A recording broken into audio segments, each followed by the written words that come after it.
that's the reason why a lot of calls don't work, is because salespeople don't sound like the person they're trying to get hold of. And so they fob them off with send me an email, they hang up, or they tell them to F off. So cold calling doesn't work. I spend time either getting told to F off, or prospects just tell me to send them an email. Okay, so another good question.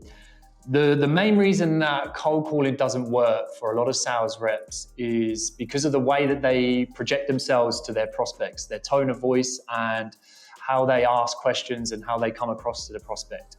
And the key thing to understand with this is that we as human beings, we like to surround ourselves with people like us.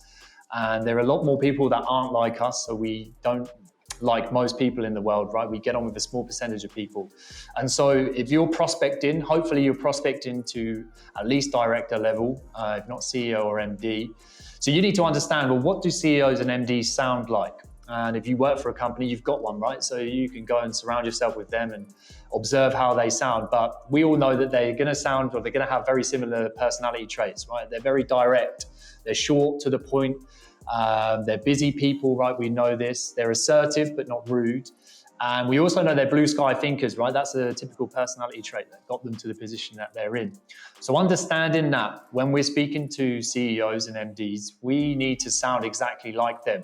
Now, highly likely you're not a CEO or MD listening to this, right? So you're going to have to act, and you're going to have to put on all of these different traits when you're speaking to CEOs and MDs and when you call them up.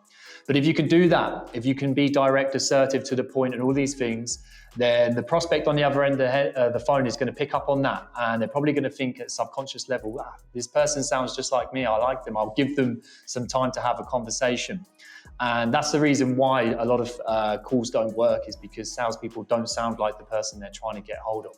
And so they fob them off with send me an email, they hang up, or they tell them to F off. And obviously for salespeople, it can be disheartening, right? And you're going through this process, getting hung up on all the time, and cold calling just doesn't work. So that's the thing. You've got to sound like the person that you're trying to get through to on the other end of the phone. And if you could do that, then they might just entertain a conversation.